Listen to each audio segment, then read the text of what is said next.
నమస్తే BCN news కి స్వాగతం. నా పేరు నీలిమ. ముందుగా ముఖ్యాంశాలు. ఎండగండి కేసును ఛేదించిన పోలీసులు.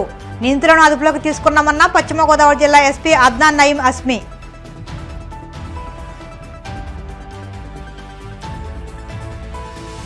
తునిలో వైసీపీ నాయకుల ఆందోళనలు. పెంచిన విద్యుత్ ఛార్జీలను ఉపసంహరించుకోవాలన్న మాజీ మంత్రి దాడిశెట్టి రాజా.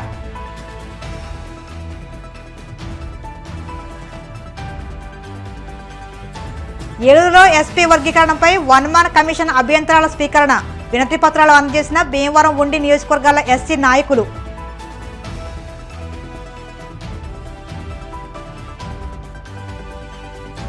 గత వైసీపీ పాలన వల్లే విద్యుత్ ఛార్జీల పెంపు. ఆ పాపం కూటమి ప్రభుత్వానిది కాదన్న టీడీపీ జాతీయ ప్రధాన కార్యదర్శి వర్ల రామయ్య. రాష్ట్ర వ్యాప్తంగా సంచలనం సృష్టించిన ఉండి మండలం ఎండగండి గ్రామంలోని శవం పార్సిల్ కేసును పోలీసులు చాకచక్యంగా ఛేదించారు. ఆస్తి కోసం చాలా తెలివిగా తన ప్లాన్ అమలు చేసిన నిందితుడు శ్రీధర్ వర్మకు పశ్చిమ గోదావరి జిల్లా పోలీసులు చెక్ పెట్టారు. భీమవరంలోని పోలీసు ప్రధాన కార్యాలయంలో ఏర్పాటు చేసిన మీడియా సమావేశంలో ఎస్పీ అద్నాన్ నయీం అస్మి కేసు వివరాలను వెల్లడించారు. గత వారం రోజులుగా 11 బృందాలను ఏర్పాటు చేసి కేసును ఛేదించినట్టు ఎస్పీ అభినందించి రివార్డులను అందజేశారు. రేవతి, శ్రీధర్, సుష్మాలు కలిసి పర్లయ్య అనే వ్యక్తికి మద్యం తాగించి ఓ కారులో హత్య చేసి ఓ శవపేటికలో పెట్టి వదిన తులసికి పంపారు. శవం పేరుతో తులసిని భయపెట్టి ఆస్తి కాజేయాలని తలంపుతో పర్లయ్యను హత్య చేసి పార్సిల్ రూపంలో వర్మ పంపినట్టు దర్యాప్తులో తేలిందని అన్నారు. అయితే తులసి వీరి కుట్రను బయటకు చెప్పడంతో పోలీసులు అప్రమత్తమై కేసు నమోదు చేసి చాకచక్యంగా ఛేదించినట్టు ఎస్పీ తెలిపారు. 26న కానూరు డంపింగ్ యార్డ్ వద్ద శ్రీధర్ను, సుష్మాను ఎండగండిలో రేవతిని అరెస్ట్ చేసినట్టు తెలిపారు.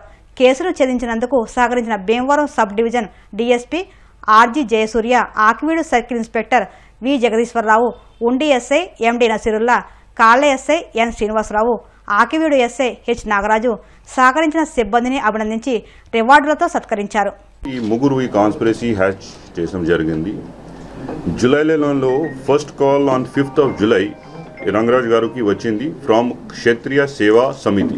క్షత్రియ సేవా సమితి ఏం లేదు, this Sushma alias Vijayalakshmi only using the name of Kshatriya Vidya Samiti she called. అది చెప్పారు, మీ కూడా you are a widow of Kshatriya community, we are there to help you. మీరు ఇంట్లో ఇది ఏం అవసరం ఉంది మన వాళ్ళు పంపుతాం. ప్రతిసారి మన వాళ్ళు ఏ వస్తువు పంపిస్తే మీరు అక్నాలెడ్జ్మెంట్తో పాటు ఒక సెల్ఫీ ఫోటో నాకు పెట్టండి. ఈ selfie photos also are with us. ఇచ్చేసి సెప్టెంబర్ నెలలో ఫస్ట్ పార్సల్ వచ్చింది. దీనిలో టైల్స్ కొంచెం పేట్ వచ్చింది. And Tulasi also acknowledged. ఒకే నెంబర్లో 8 కాల్స్ వచ్చింది. సెకండ్ పార్సల్ మళ్ళీ సెప్టెంబర్ నెలలో వచ్చింది, which contained again some tiles. So October, November things start as still. ఆ రోజు 19 డిసెంబర్ మళ్ళీ తులసికి ఫోన్ వచ్చింది, ఈరోజు మీకు మోటార్ తర్వాత వేరే ఎలక్ట్రానిక్ ఐటమ్స్ మీ ఇంట్లో వస్తున్నాయి, तो जागरूकగా you take them and make sure you can start your construction. But instead of electronic goods, ఈ డెడ్ బాడీ పార్సల్ అక్కడ వచ్చింది. నౌ నెక్స్ట్ స్టేజ్ మనకి ఈ డెడ్ బాడీ ఎవరిది? డెడ్ బాడీ బరే పర్లయ్య గారికి ఉంది. He is Agnikula Kshatriya by caste, 47 year age. Parlayya garu is almost for 10-12 years. ఆయనకి భార్య పిల్లడు వదిలేసి they have left. Now he is living like little isolated life. ఇక్కడ చిన్న పని కూలీ పని చేసేస్తే he is doing it. Now why he was selected ఎందుకు? Because there is nobody to take care of him. ఈ మిస్ అయితే కూడా వర్మకి బాగా తెలుసుంది, complaint may not come, nobody will identify the body, so definitely they choose him as an easy target. ఆ రోజు కూడా ఈ బాడీ వచ్చిన తర్వాత ఈ 5 ఫ్యామిలీ మెంబర్స్ రంగరాజు, హేమావతి, సుష్మా, రేవతి, వర్మ అందరూ కలిసి ఆ రూమ్లో ఒక మాట్లాడడం జరిగింది కి వాట్ టు డూ. బికాజ్ మీరు అందరికీ తెలిసింది, we have that letter also, this threatening letter. ఈ 2006లో తులసి ముందు భార్య లోన్ తీసుకుని 3 లక్షలు, ఇప్పటి వరకు ఇంట్రెస్ట్తో పాటు that amount has become 1,35 lakhs. అది పే చేయాలి, లేకపోతే తులసితో పాటు ఆయన కూతురి Krishna, they both will be killed అట్లా రాశారు. So Varma is trying to convince అందరు ఫ్యామిలీ మెంబర్స్కి we should give that amount and invest. So తులసికి he was trying to give assurance, మీ అందరూ భయపడడం లేదు, నేను డబ్బులు తీసుకుంటున్నాము, we'll arranges money and also ముఖ్యమైన ఈ డిస్పోజ్ ఆఫ్ బాడీ కూడా నేనే చేసేస్తాము. I dump it off in the సముద్రంలో వదిలేసి nobody will get to know. But తులసికి చాలా సస్పిషియస్గా వచ్చింది. సస్పెషన్లో she was very able to smartly inform her relative, తర్వాత the shopkeeper where she is working. In return police was also inform. పోలీస్లో inform వచ్చేస్తే ఇమీడియట్లీ వర్మ అక్కడి నుంచి పారిపోవడం జరిగింది. నెక్స్ట్ డే మార్నింగ్ వర్మ విజయలక్ష్మికి డాటర్ డాలీతో పాటు ఇక్కడి నుంచే ఒక రెడ్ షివర్లెట్ ఒక కార్లో వెళ్ళిపోవడం జరిగింది. దానికి మన దగ్గర సీసీటీవీ ఫుటేజెస్ ఉన్నాయి.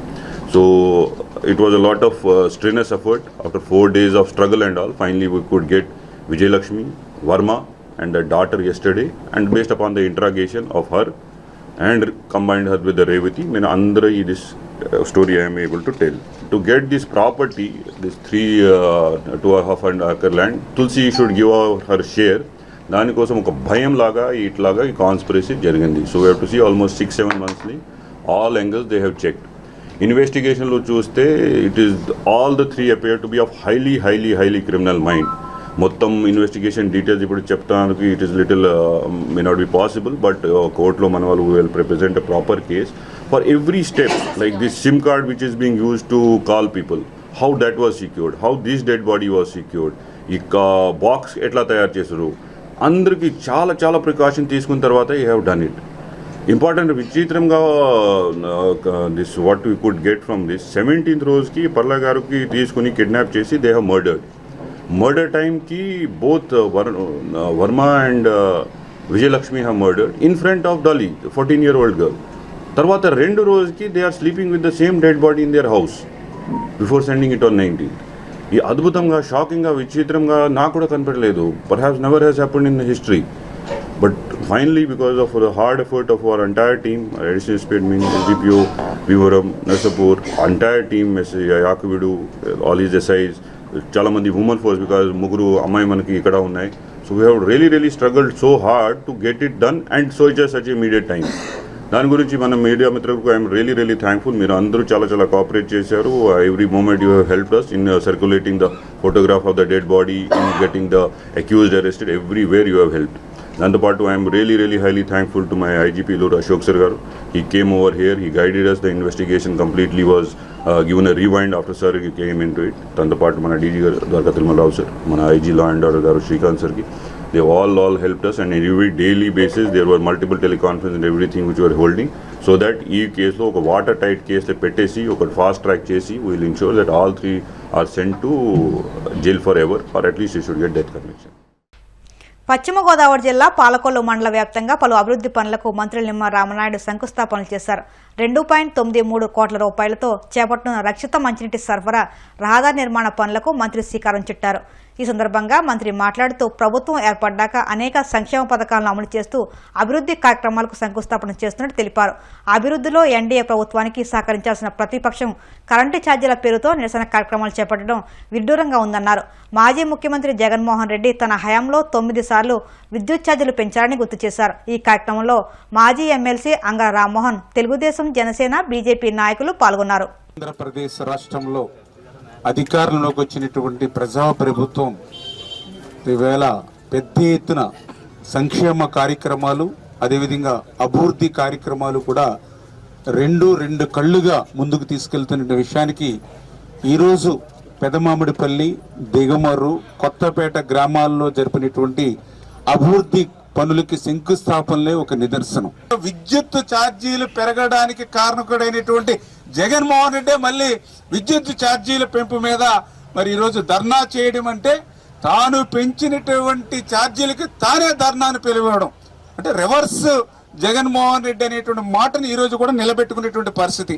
నిజంగా విద్యుత్ ఛార్జీల పెంపు మీద ధర్నా చేయాలని అంటే తాడేపల్లి రాజప్రసాదం ముందో లేకపోతే జగన్మోహన్ రెడ్డి ఇంటి ముందో ఈ యొక్క వైఎస్ఆర్సీపీ శ్రేణులు మరి ధర్నా చేయవలసినటువంటి పరిస్థితి.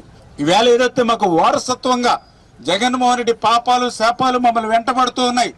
ఏదైతే ఆ రోజు 2021, 2022 జగన్మోహన్ రెడ్డి ప్రభుత్వంలోనే ఆ రోజు 3,082 కోట్ల రూపాయలు ఆ రోజు ఈఆర్సీ సిఫార్సు తోటి ఆ రోజు ట్రూ ఆఫ్ ఛార్జీలు అని చెప్పి మనందరి నెడ్డి విడిచినటువంటి పరిస్థితి. మొత్తం మరి 16,000 కోట్ల రూపాయలు ఆ రోజు ఈఆర్సీకి జగన్మోహన్ రెడ్డి సిఫార్సు చేసి ఏదైతే విద్యుత్ పెంపుకు ఆ రోజే నిర్ణయం తీసుకుని ఎన్నికల ముందు మరి ఇటువంటి పెంచినటువంటి విద్యుత్ ఛార్జీలు చేటు తెస్తాయని చెప్పి మరి ఆ 2 సంవత్సరాలు వాటిని అట్లా అట్టిపెట్టి మరి ఈరోజు ప్రజల నెత్తి మీద భారం పెట్టినటువంటి మరి ద్రోహి ఏదైతే జగన్మోహన్ రెడ్డి అనే విషయం ఇవాళ చాలా క్లియర్ గా ఈ యొక్క కూటమి ప్రభుత్వం గ్రామీణ ప్రాంతాల్లో ఒక స్వర్ణయుగం చేయాలని సంకల్పంతో పెద్ద ఎత్తున నిధులు ఇవ్వడం, దానిలో భాగంగా ఈవేళ మన మంత్రి గారు 3 గ్రామాలకే 3 కోట్లు సుమారు నిధులు తెచ్చి ఇక్కడ రోడ్ల అభివృద్ధి కానీ నీటి విషయాల్లో కానీ శ్రద్ధ తీసుకోవడం ఆయన్ని అభినందిస్తూ ఈవేళ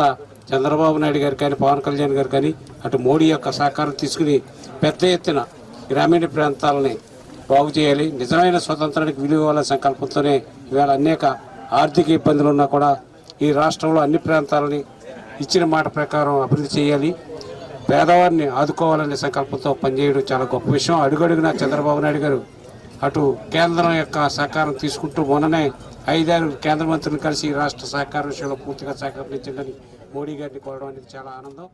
మాజీ ముఖ్యమంత్రి వైఎస్ జగన్మోహన్ రెడ్డి పిలుపు మేరకు కాకినాడ జిల్లా తునిలో వైసీపీ నాయకులు ఆందోళన చేపట్టారు. మాజీ మంత్రి దాడిశెట్టి రాజా సారథ్యం వహించిన పోరుబాట కార్యక్రమంలో ఆయన మాట్లాడుతూ కూటమి ప్రభుత్వం విద్యుత్ ఛార్జీల పేరుతో ప్రజలపై భారం వేస్తుందని మండిపడ్డారు. నిరసన కార్యక్రమంలో భాగంగా తునిలోని శ్రీ రామా థియేటర్ వద్ద రాజశేఖర రెడ్డి విగ్రహానికి పూలమాలలు వేసి నివాళులర్పించారు. అనంతరం పట్టణపుర వీధుల్లో బైక్ ర్యాలీ నిర్వహించారు. గొల్లాప్పారావు సెంటర్, వీరవరపుపేట మీదుగా ఎలక్ట్రికల్ ఏడీఈ ఆఫీసుకు చేరుకుని వినతిపత్రం ఇచ్చారు. ఈ సందర్భంగా మాజీ మంత్రి దాడిశెట్టి రాజా మాట్లాడుతూ చంద్రబాబు మోసపూరిత హామీలిచ్చి ఇప్పుడు ప్రజలపై విద్యుత్ భారాన్ని మోపడం సరికాదన్నారు.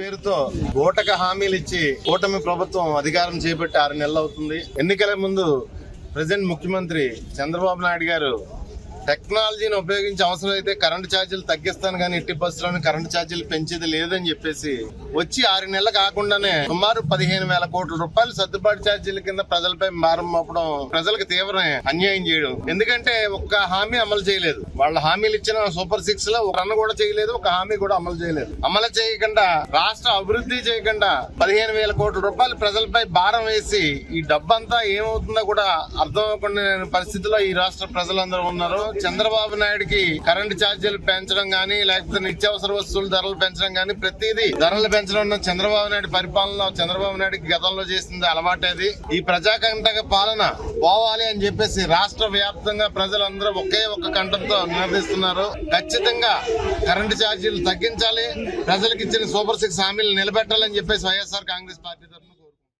ఏలూరులో ఎస్సీ వర్గీకరణపై 1 మ్యాన్ కమిషన్ అర్జీలను స్వీకరించింది. రాజీవ్ రంజన్ మిశ్రా ఆధ్వర్యంలో పలువురి అభ్యంతరాలను అర్జీలను స్వీకరించి నమోదు చేశారు.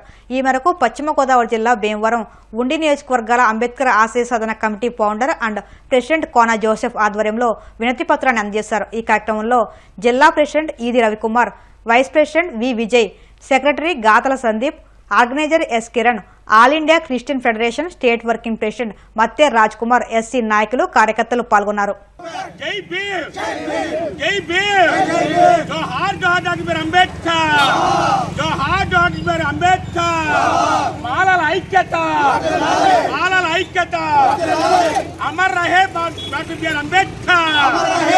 अमर रहे डॉक्टर बी आर अंबेडकर जोहार डॉक्टर बी आर अंबेडकर वर्गीकरण वद्दु गो बैक ఇప్పుడు కాసేపు ప్రకటనలు.